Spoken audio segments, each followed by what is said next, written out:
जय गुरुदेव। जय गुरुदेव। जय गुरुदेव नाम किसका? जय गुरुदेव नाम किसका? प्रभु का पावन नाम, प्रभु का पावन नाम। जय गुरुदेव।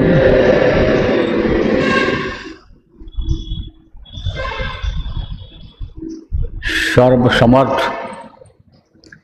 सर्वत्र अस्मरणीय परम पूज्य गुरु जी महाराज, उपस्थित सभी साधक, सत्संगी, नए पुराने नामदानी, बच्चियों एवं बच्चियों, गुरु महाराज की दया मेहर हुई और आज 2 जुलाई 2025 को प्रातःकाल की बेला में ठिकरिया जयपुर आश्रम पर अपने लोगों को एक साथ बैठ कर के साधना करने का अवसर मिला। अपने लोगों ने अभी संत मठ की साधना किया। संत मठ की साधना जो करने वाले लोग थे, जिन्होंने अपने को साध लिया, अपने शरीर को साध लिया, मन को साध लिया, वो तो चले गए। कहाँ चले गए? अपने घर पहुँच गए। कौन सा घर? ये मिट्टी और पत्थर का घर नहीं, निज घर, जहाँ से फिर कोई पहुँचने के बाद लौटता नहीं है। क्यों? क्योंकि वो सुख का सागर है, सुख का संसार है, आनंद का भंडार है। तो जब वहाँ पहुँच गए तो यहाँ नीचे नहीं उतर रहे हैं। लेकिन अपने लोग अभी वहाँ नहीं पहुँच पाए तो यहाँ दुख झेल रहे हैं। तो ये जो साधना है, इसको पहले जब नहीं किया गया तो जब मन लगता नहीं है। अब मन क्यों नहीं लगता है? क्योंकि मन हो गया मोटा। मोटा शरीर कैसे होता है? खाने से होता है। तो मन का खुराक अलग है और शरीर का खुराक अलग है। शरीर का खुराक है अनाज, दूध, दही, मेवा, मिष्ठान, फल फूल। जिसने जो ये शरीर बनाया है उसी ने इन चीज़ों को बना दिया है और ये मनुष्य शरीर का भोजन यह है। तो इसको खाने से शरीर तंदुरुस्त होता है, बलवान होता है। घी दूध खाने से, अन्य बहुत सी चीज़ें ऐसी हैं कि जिनको खाने से शरीर को नुकसान नहीं होता है। अब ये तो लोगों का भ्रम और भूल है कि मांस खाएंगे तो शरीर मोटा हो जाएगा। ऐसा कुछ नहीं। देखो, कुछ दवाएं ऐसी होती हैं कि जो शरीर को फुला देती हैं, ताकत दे देती हैं, लेकिन थोड़ी देर के लिए, फिर वो ताकत ख़त्म हो जाती है। दवा के असर से रहती है ताकत, उसके बाद वो ख़त्म हो जाती है। लेकिन ये जो नेचुरल, जिसको प्राकृतिक चीज़ें कहते हैं, जिसको भगवान ने मनुष्य शरीर के लिए बनाया है, उससे ताकत कम नहीं होती है। उसको अगर लिमिट में लिया जाए, जितना हजम हो सकता है, जितनी ज़रूरत है उतना ही लिया जाए, भूख लगने पर ही खाया जाए, बराबर ताकत दिया रहता है। ज़्यादा हो जाता तब नुकसान करता है। तो ये जो भ्रम है लोगों का कि मांस खाने से, अंडा खाने से ताकत बढ़ेगी, खून बढ़ेगा, यह भ्रम है। बल्कि और उससे नुकसान होता है, विकार पैदा होते हैं और रोग उत्पन्न हो जाते हैं। तो मैं आपको बता रहा था कि शरीर किससे मजबूत होता है? खाने से मजबूत होता है। और मन ही खिलाता है, मन ही सुलाता है, मन ही शरीर को चलाता है। मन हो गया राजा। तो अब मन जब खिलाता जाता है, मन जब अन्य अंगों से, इंद्रियों से भोग कराता जाता है, तो मन उसी में लग जाता है और उसका रस लेता है।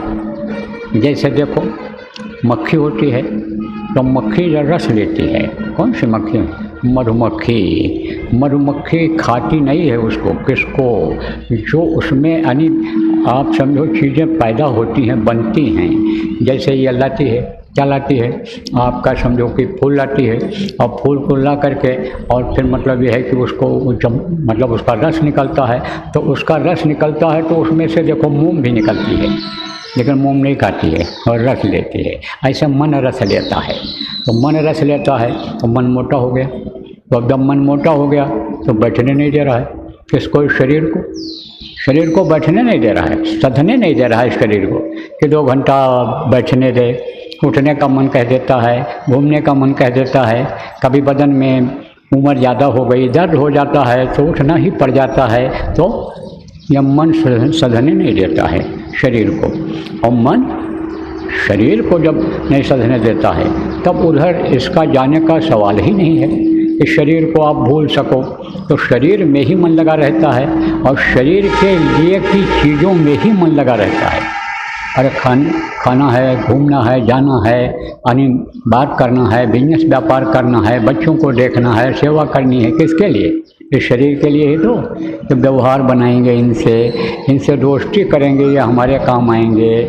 हम बच्चे को पैदा करेंगे तो हमारे बुढ़ापे में ये काम आएंगे, पढ़ाए लिखाएंगे, ये काबिल बन जाएंगे, कमा के लाएंगे, खिलाएंगे किसको, शरीर को से शरीर की सेवा करेंगे। तो मन शरीर के सुख के लिए ही लगा रहता है, शरीर को भूलता नहीं है, दुनिया को भूलता नहीं है। तो जब हम ध्यान लगाते हैं तो मन उधर जाता ही नहीं है। आवाज़ को भजन में सुनने की जब कोशिश करते हैं तो मन उधर जाता ही नहीं। तो मन आप पे समझो जहाँ जाएगा वहीं तो आप वही काम तो करोगे, मन जो कहेगा। तब कहा गया मन के कहे करो मत कोई, और जो गुरु कहें करो तुम सोई। देखो गुरु जो होते हैं त्रिकालदर्शी होते हैं। त्रिकालदर्शी किसको कहते हैं, भूत वर्तमान भविष्य सब देखते हैं, और जिन जीवों को पकड़ते हैं, जिन जीवों को नामदान देते हैं, जिन जीवों को अपनाते हैं, उनको उनके हिसाब से यानी समझो कि मार्गदर्शन देते हैं। मार्गदर्शन मतलब रास्ता बताते हैं, इस तरह से तुम चलो। अब जब संख्या बहुत हो जाती है तब किसको किसको एक को बताएंगे, तो वो फिर सत्संगों में ही बहुत सी बातें बताने लगते हैं। जैसे गुरु महाराज अपने बहुत सारी बातों को बता करके गए, अब उन बातों को सत्संगों में जो उन्होंने बताया, पकड़ने वालों ने उसको पकड़ लिया। हाँ, मेरे लिए कहा स्वामी जी ने, मेरे मन में ये शंका थी, ऐसा करना था, तो वो बता देते हैं उन बातों, उसको अगर पकड़ लिया जाए, गुरु की बातों को अगर पकड़ लिया जाए और उसके अनुसार अगर चलने लग जाएं, तो आप फिर समझो कि मन रुक जाएगा और अपना काम बन जाएगा। जिस काम के लिए बैठते हैं वो काम पूरा हो जाएगा। तो कहा गया मन के कहे करो मत कोई, और जो गुरु कहें करो तुम सोई। देखो बच्चे को पढ़ाते रहो, कहा ना रटंत विद्या खोदंत पानी, जमीन को खोदते रहो तो पानी निकल आता है, और बच्चे को विद्या को पढ़ाते रहो रटाते रहो तो याद हो जाता है। लिख नहीं सकता लेकिन सुनते सुनते यानी याद कर लेता है बच्चा। कुछ लोग ऐसे भी हैं कि जो अंग्रेजी बोलने वालों के यहाँ नौकरी करते हैं, जहाँ अंग्रेजी बोली जाती है, सुनते सुनते याद कर लेते हैं। वो सुनते हैं, औरत को कहा उसने, पति को कहा यह काम कर लो, वो करने लग गया तो वो समझ गया है कि इसका मतलब ये कह रहे हैं। लिख नहीं पाता है, ऐसे लोग हैं, नाम बता दूँ। ऐसा लिख देंगे अंग्रेजी देख करके, ऐसा उर्दू लिख देंगे कि आप जो है वो यानी समझो कि बहुत पढ़े हैं। ऐसा बोल देंगे कि लिख नहीं पाएंगे, ऐसा बोल देंगे अंग्रेजी बढ़िया कि आप कहोगे बहुत पढ़े लिखे हैं। और जब कहोगे 10 करोड़ रुपया लो, तब कहते हैं हम विद्या विहीन हैं। तब वो ऐसे दिखाते हैं कि अंगूठा लगाएंगे। तो सुनते सुनते यानी समझो कि याद हो जाता है। तो कहा रटंत विद्या खोटंत पानी। अगर बार बार हम बैठते रहें, अगर साधना में बैठते रहें, तब यह शरीर रुक जाता है, तब यह उत्पात नहीं करता है मन, ये उठने के लिए नहीं कहता है। और अगर उत्पात भी करे तब भी उत्पात करे, तब उस वक्त पर हमको संकल्प बना लेना चाहिए। क्या संकल्प बनाना चाहिए कि 2 घंटा तो हमको बैठना ही बैठना है, 1 घंटा तो हमको बैठना ही बैठना है। तू मन कितना उछलेगा, उछल ले, कूद ले, तेरी जो इच्छा है तू सोच ले, लेकिन करूँगा नहीं, तब थक जाएगा। देखो बच्चे जिद कर जाते हैं, बहुत समझाओ, जिद कर गए नहीं पढ़ेंगे नहीं पढ़ेंगे नहीं पढ़ेंगे, तो आप फिर समझो बच्चे नहीं पढ़ेंगे, जिद कर लिए तो फिर पढ़ाते हो नहीं पढ़ाते हो? अरे फिर पढ़ाते हो तो मन अगर जिद भी करता है तो भी उठ पड़ो, लेकिन फिर यानी समझो कि घूम टहल के पेशाब करके फिर आ जाओ और फिर बैठ जाओ। जैसे अखंड साधना शिविर चलती है, 2 घंटे की ही चलती है, तो एक बार मन के कहने पर कर लो, लेकिन दोबारा कर लो फिर नहीं। हम आएंगे, अभी बैठेंगे, फिर बैठ जाओ। ये सब आपको विकल्प बता रहा हूँ, तरीका बता रहा हूँ। क्यों? क्योंकि इसी में आप लोग आज कुछ लोग नए आए हो तो आपका मन बिल्कुल नहीं लगा, मालूम हो गया घर पर नहीं बैठते हो, नहीं करते हो। जो लोग घर पर करने वाले हैं वो तो जब ही पहुँचेगा आँख बंद किए, दुनिया को भूल गए, अपने को भूल गए, करने लग गए। तो यहाँ तो हर तरह के लोग आते हो आप। यह तो एक आध्यात्मिक स्कूल है, या इसका स्कूल में भर्ती होता है बच्चा तो हर तरह का बच्चा जाता है। नटखट बच्चे जाते हैं, पढ़ने वाले बच्चे जाते हैं, जो बिल्कुल नहीं पढ़े हैं, कुछ नहीं जानते हैं, वो भी जाते हैं। लेकिन जब उनकी आदत बन जाती है स्कूल जाने की, स्कूल भेजने की, बच्चों की आदत बन जाती है, तब अपने आप चले जाते हैं, समय से पहले तैयार हो जाते हैं। और रोटी पराठा सुबह जल्दी नाश्ता ना मिल पावे तो रोने लगते हैं, हम लेट हो जाएंगे, हम देर में पहुंचेंगे, लड़के जल्दी पहुंच जाएंगे, वो पढ़ लेंगे, हम पिछड़ जाएंगे। आदत बन जाती है उनकी। तो आदत अगर डालोगे और बैठके करने लग जाओगे तब तो ये मन रुक जाएगा। और नहीं तो माला तो कर में फिरे, जीभ फिरे मुख माए, और मनुआ तो चौंडिस करे यह तो सुमिरन नाय।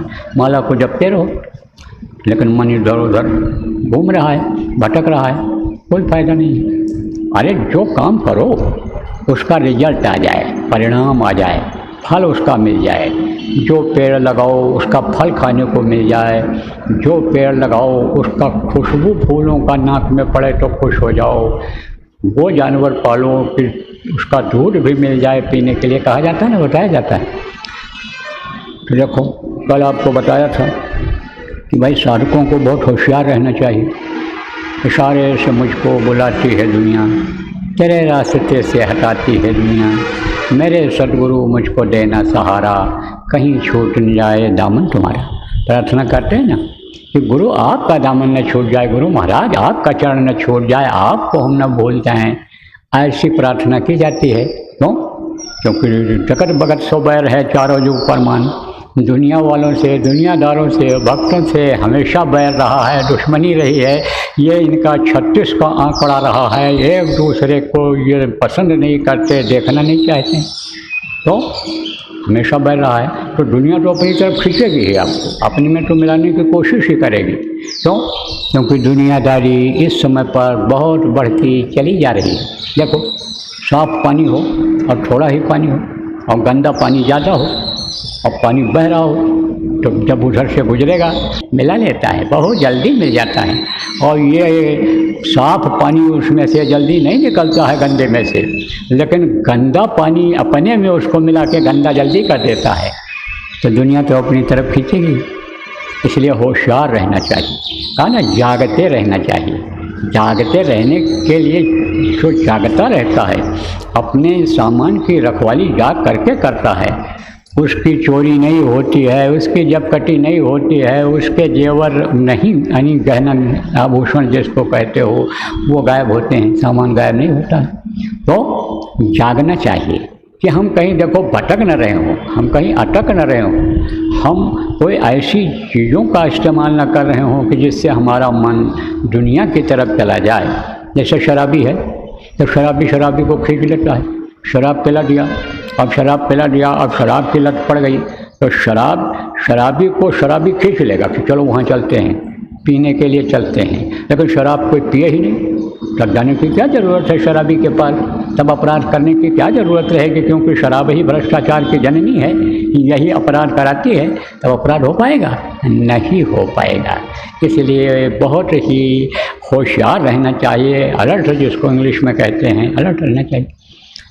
तो आप जानोगे नहीं कि किस चीज़ से हमको होशियार रहना है, क्या परहेज करना है, तो करोगे कैसे? इसलिए इन सब चीज़ों को भी जानना जरूरी होता है। तो कल शाम को आपको बताया था कि भाई अन्न का दोष लगता है, और सुनाया भी था आपको, दृष्टांत सुना करके आपको बताया था, समझाया था। दृष्टांत वगैरह ये क्यों बना? संतों ने कहानियाँ क्यों सुनाई? गुरु महाराज बीच बीच में दृष्टांत कहानी क्यों सुनाते थे? कि किसी भी तरह से जीव के समझ में आ जाए। क्यों? क्योंकि किस्सा कहानी सिनेमा की तरफ यह मन बहुत जाता है, आदत बन गई इसकी उस तरफ जाने की। तो कोई भी किस्सा जब कोई कहने लगता है तो सत्संग की तरफ चाहे मन न रहे, लेकिन किस्सा सुनने का, कहानी सुनने का मन कह देता है। और कोई भी किस्सा कहानी इस तरह की सुनानी चाहिए कि जिससे लोगों को शिक्षा मिल जाए, जिससे लोगों को ज्ञान हो जाए, बुद्धि विवेक उसका जग जाए, बुद्धि सही हो जाए, विवेक जग जाए, चित्त से सही चिंतन करने लग जाए। तो आपको समझाया था कि भाई अन्न का दोष लगता है और अष्टांग का भी दोष लगता है और संग का भी दोष लगता है। तो ये दोनों का हाथा बता देंगे बाद में, तो थोड़ा थोड़ा करके बताएंगे, क्योंकि आपकी यहाँ तैयारी चल रही है और तैयारी करना भी ज़रूरी है। काम आपका बहुत सा पिछड़ रहा है, क्योंकि सेवादार और जिम्मेदार कमी हो गई थी। अब आप बहुत से लोग आज आए हो तो आप उसमें लग जाओ, जिसके साथ जो काम है वो जो जानते हो उनके साथ लग जाओ। जो लोग जिम्मेदारी निभा सकते हो, आपको अनुभव हो, आप जो व्यवस्थापक लोग हैं, जो कार्यालय बना रखे हैं, जिम्मेदार हैं, उनसे आप मिल लो और कहो भाई हम ये काम जानते हैं, हमको कोई सेवा बताओ। वो आपको न खोजें, आप उनको खोज लो। जब आप सेवा के लिए आए हो तो आपकी ये जिम्मेदारी है कि आप उनको खोज कर पूछ कर सेवा करो। भजन के लिए जब आप आए हो, सेवा के लिए आप आए हो, तो सेवा भी करो। सेवा के लिए मौका दिन में शाम और सुबह ध्यान भजन अभी होता है, तो सुबह ध्यान और भजन के समय में भी समय निकाल कर आ जाओ। लेकिन इतना मेहनत करो दिन में कि जो 4 घंटा 5 घंटा 6 घंटा बैठने का रहता है सब मिला करके, वो पूरा हो जाए, उसमें कमी न रह जाए। तो एक आध बात आपको और बता देता हूँ, उसके बाद धीरे धीरे से बताता रहूँगा। कहीं ना कहीं से आपको सुनने को मिलता रहेगा। जो लोग पढ़े लिखे हो, मोबाइल देखते हो, जानते हो, उनको देख करके उसमें सुन करके आपको जानकारी होती रहेगी। तो देखो, अष्टांग का दोष होता है और संग का दोष होता है। तो संग का दोष कैसे होता है? जैसे संग कीजिए वैसे ही गुण होए। जैसे बाँस है, बाँस का टुकड़ा है, बाँस का टुकड़ा है या फांस है, फांस माने रस्सी का टुकड़ा है, मिश्री के अंदर पड़ा रहता है तो मिश्री के भाव ही वो बिक जाता है। अब ये बरसात आ गई, इसमें एक स्वाति नक्षत्र है, तो स्वाति नक्षत्र में बूंदें गिरती हैं ऊपर से, बरसात बहुत कम होती है। तो ये जो बादल की सतह है ये अलग अलग है। कुछ ऐसे पानी हैं कि जो बहुत नज़दीक से बरसते हैं आकर, और कुछ ऐसे हैं कि जो ऊपर से आते हैं, बूंदें ऊपर से आती हैं। तो देखो शुरू में समझो बहुत तेज़ बरसात होती है और धीरे धीरे बरसात कम होते होते क्वार के महीने में बहुत कम होने लगती है। झमझम जो होता है, बूंदें बड़ी बड़ी नहीं गिरती हैं, पतली बूंदें गिरती हैं उसमें। मतलब यह है कि धार पतली हो जाती है। तो स्वाति नक्षत्र में जो पानी आता है बहुत ऊपर से आता है। देखो पानी कहाँ से आता है? पानी नीचे से निकलता है, और बारिश के महीने में पानी ऊपर से आता है। और धरती में पानी कहाँ से निकलता है? नीचे से निकलता है। यह धरती कहाँ पर है? यह पानी के ऊपर ही है। इसके नीचे, धरती के नीचे भी आप समझ लो प्रेमियों कि पानी ही है। पूरी दुनिया में जल ही जल है।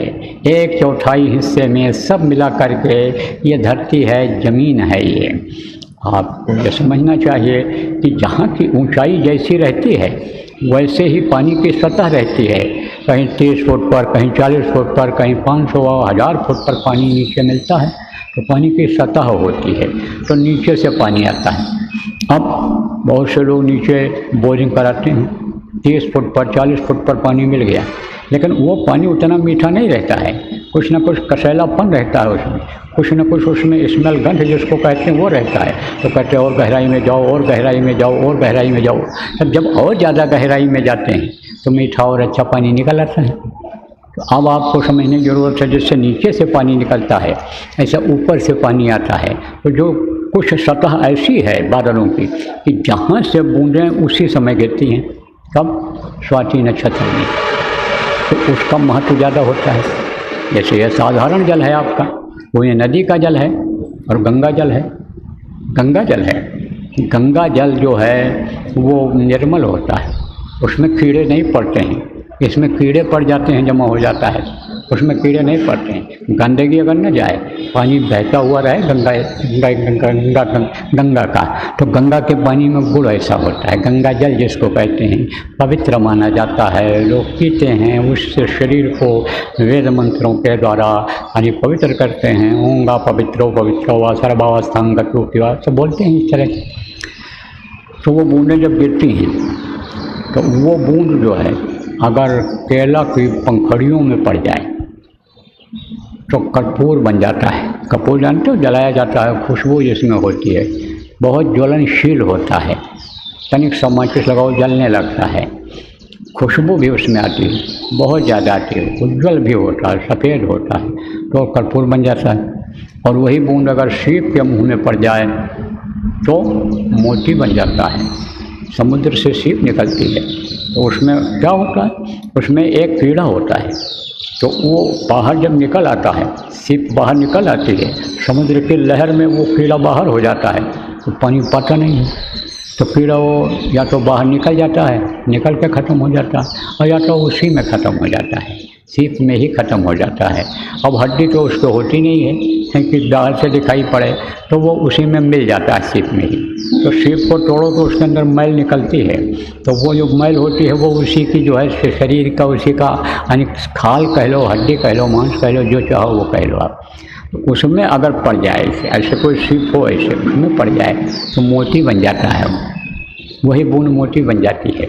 और अगर सांप ऐसे मुँह पे बैठा हुआ है, कहाँ? बिल के अंदर, कि कोई इधर से हमको दिखाई पड़े चूहा या जानवर बाहर से जाता हुआ तो हम हमला कर दें उसको और पकड़ लें। तो सांप अगर मुँह पे हुआ है, ऐसे बैठा हुआ है अंशुरा के अंदर, और उसमें उसका बूंद पड़ गया मुंह में, फिर जहर हो जाता है, जहर हो जाता है। बूंद एक ही है लेकिन गुण उसमें 3 है। कहा ना कि जैसे संगत कीजिए वैसे ही गुणधीन है ना। और आप ये समझो कि कदली, सेब, भुजंग मुख। कदली माने केला, सेब आपको बताया, और भुजंग माने सांप, मुख। कदली, सेब, भुजंग, मुख। स्वाति बूंद गुण 3, स्वाति नक्षत्र का बूंद, और गुण 3 है उसमें, उस बूंद में गुण 3 है। और जैसी संगत कीजिए वैसे ही गुण 3। साधक का संग करो तो साधना करना सीख जाओ, साधक के पास बैठो, सब बता देगा, उठना बैठना तो तरीका सिखा देगा, खान पान बता देगा, ध्यान भजन करने का बता देगा। और दुष्ट का साथ करो, मनमुखी का साथ करोगे, थोड़ा रास्ते में आए हो, मान लो कोई मनमुखी मिल गया, अभी आपका मन लगा, सुन रहे हो, समझ रहे हो, जिनमें मनमुखी आदमी से बात कर लिया तो मन उधर चला जाएगा, फिर शाम को आओगे ही नहीं, फिर लौट के इधर आओगे ही नहीं। तो ऐसा यानी समझो साथ का असर होता है। अब अच्छाई और बुराई सबके समझ में आती है, और ना आती हो तो बराबर सत्संग सुनना चाहिए, जहाँ सत्संग होता हो जाना चाहिए। आमने सामने बैठ कर के सत्संग सुनने का बड़ा फ़ायदा होता है, सीना बसीना जिसको कहते हैं, आमने सामने, उसका फ़ायदा होता है। न पहुंच पाओ तो कम से कम आप समझो प्रेमियों कि जो ये यूट्यूब पर पड़ता है, ये लोग डालते हैं, उसी को सुनते रहो। लेकिन को हम घर बैठे यूट्यूब पर सुन लेंगे तो उसको उससे लाभ मिलेगा। कहोगे हम दर्शन यहीं से कर लेंगे, हम समझो यहीं से दर्शन का लाभ ले लेंगे, तो आपको मिलेगा? नहीं मिलेगा, नहीं मिलेगा। अब आप ये समझो कि जैसे आपने प्रणाम किया या हमने ही प्रणाम किया, उसमें किसमें कहते हैं फ़ोटो में ही दर्शन हो जाए, फ़ोटो दिखा दीजिए, वीडियो में दिखा दीजिए। अब मान लो हाथ जोड़ा हमने, आपको हाथ जोड़ा और आपने इशारा किया ऐसे ऐसे, तो हमारे शरीर पर पड़ा, शरीर पर तो पड़ेगा नहीं, तब कहाँ आशीर्वाद मिला? आशीर्वाद तो पर्दे में अटक गया, आशीर्वाद तो मोबाइल में अटक गया। इसलिए सामने बैठ कर के सुनने का अलग लाभ मिलता है और वहाँ का अलग मिलता है। अब थोड़ा सा थोड़ी मजबूरी है तो संतुष्टि के लिए आदमी कहता भाई चलो यही सुन लें, देख लें, दूसरी बात यह है कि कर्म कम कटते हैं। कर्मों का बड़ा जटिल विधान है। कर्म कम कटते हैं किससे? घर में मोबाइल में देखने से, टीवी में देखने से कर्म कम कटते हैं। आने जाने से कर्म ज़्यादा कटते हैं। अब जो सुबह अपने घर से 3:30 बजे चल दिए होंगे, 4:30 बजे इससे पहले यहाँ आकर बैठ गए साधना करने के लिए, आपने मेहनत किया, आपके कर्म ज़्यादा कटे, आपका दिल दिमाग लगा यहाँ आने में, उससे जो सेवा हुई उससे लाभ आपको जो मिला या मिलेगा, उनको छोड़ो मिलेगा। जो बैठ कर के इस समय वहाँ सोफ़ा के ऊपर, मोटे गद्दे के ऊपर टीवी में सुन रहे होंगे, मोबाइल में सुन रहे होंगे, उनको ये लाभ थोड़ा मिलेगा, नहीं मिलेगा। थोड़ी सी संतुष्टि होगी, थोड़ी सी जानकारी होगी, नॉलेज जिसको कहते हैं बढ़ेगा उनका। जैसे किताबों में सारी चीज़ें संत लिख करके चले गए, तो किताबों के पढ़ने से जानकारी होती है, लेकिन जब उसको किया जाता है तब उसका पता चलता है, फल मिलता है। बहुत लिखा हो कि भाई ऐसा भोजन बना लो और न बनाओ तो खा पाओगे? नहीं खा पाओगे। बना के रख दिया, देख रहे हो बढ़िया प्लेट में रखा हुआ है, बढ़िया देखो कितनी बढ़िया सजावट है। अब आजकल तो बहुत टीवी में दिखाते हैं इन चीज़ों को, तो उसको खाओगे? खा पाओगे? अरे खाओगे, उसका टेस्ट का पता लगा पाओगे? नहीं लगा पाओगे। तो मैं आपको बता रहा था कि भाई अच्छे का साथ करना चाहिए। देखो प्रेमियों, बुरे का साथ अगर जिसने भी किया वो फिर उबर नहीं पाया, वो अच्छाई की तरफ नहीं आ पाता है। जैसे मैंने बताया कि गंदा पानी जल्दी मिला लेता है अपने में, और गंदे पानी से साफ पानी को निकल पाना बड़ा मुश्किल हो जाता है। इसलिए अपने को बचाओ और आगे देश के होनहार बच्चों को बचाओ कि जिनके ऊपर संस्कार पड़ा हुआ है संत का, जो गुरु महाराज के पास गए हुए हैं, चाहे पेट में ही वो बच्चे थे और बच्चियों आप दे करके गई, ऐसे बच्चों पर आप दया करो। बच्चों के लिए ही तो सब कुछ कर रहे हो, बच्चियों के लिए ही तो। अरे बच्चियों के लिए कमा रहे हो, रख रहे हो, शादी ब्याह अच्छे घर में हो जाएगा, खर्चा कर देंगे, सर सामान दे देंगे, पढ़ा लिखा देंगे कि पढ़े लिखे लड़के से शादी हो जाए और अच्छे घर में चली जाए, साधन सुविधा मिल जाए। बच्चे के लिए कर रहे हो, बढ़िया से दुकान खुलवा देंगे, अच्छी आमदनी होने लगेगी, हम मकान बना लेगा, बड़ा आदमी बन जाएगा। अब ऐसा लड़का निकल गया सास के असर से कि आपकी वो कई कराई कमाई भी बर्बाद कर दिया, तो ऐसा हो जाएगा कि नहीं हो जाएगा? कि कोई गए गंगा नहाने के लिए, किसी ने कहा चले जाओ गंगा नहाओ, गंगा जी पुत्र रत्न की प्राप्ति करती हैं, गंगा में हर तरह की चीज़ें खोजने पर मिल जाता है, नीचे तमाम गोताखोर देखो नदियों में अन्य खोजते रहते हैं, उसमें आभूषण हीरा मोती तमाम चीज़ें सब बह करके आती हैं तो मिल जाती हूँ। तो किसी ने कहा भाई गंगा तो सब कुछ देने वाली हैं, माला माल कर देती हैं, चले जाओ तुम नहाओ गंगा में तो पुत्र मिल जाएगा तुमको। अब गंगा में नहाने से पुत्र मिलता है? गए घुसे, कहाँ गंगा जी पुत्र ले दो, पुत्र ले दो, पुत्र मिला? नहीं मिला। बोले और गहराई में जाएंगे तो पुत्र मिल जाएगा, लड़का मिल जाएगा। गहराई में और बढ़े, डूबने लग गए। अब जब डूबने लग गए बोले हे गंगा मैया, हमारे बाप के ही पुत्र को अब आप जान दे दो, जान बख्श दो, हमको पुत्र नहीं चाहिए। तो कहते हैं गए थे 26 होने 14 होने के लौटे, 4 बेदी होने को थे, द्विवेदी बनकर लौटे। ये कहावत है, ये एक कहावत है। तो देखो भाई समय हो रहा है, बस थोड़ा थोड़ा सुनाएंगे, जाओ आप लोग और अपना कुछ देख लो, दैनिक क्रिया जो बाकी रह गई है उसको करके और तैयारी कर लो, सेवा कर लो, तैयारी कर लो और शाम को आ जाना। दिन भर में खूब लग करके अपनी सेवा को पूरा कर लो और शाम को फिर आ जाना। यहाँ पर 5:15 बजे घंटी बजती है, 5:45 बजे लगभग शुरू होता है, उस समय आ जाना। तो ध्यान भजन होगा, आपको सुना देंगे, आपको सुनने को मिल जाएगा, मालिक की दया होगी। तो बोलो जय गुरुदेव, जय गुरुदेव, जय गुरुदेव, जय गुरुदेव, जय गुरुदेव, जय जय गुरुदेव।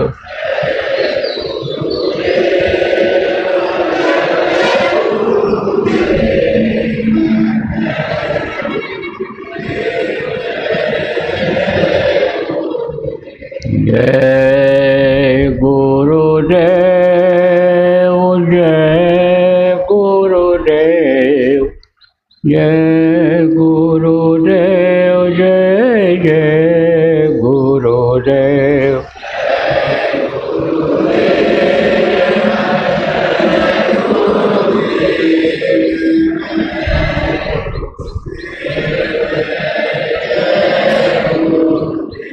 जय गुरुदेव, जय गुरुदेव, जय गुरुदेव, जय जय गुरुदेव।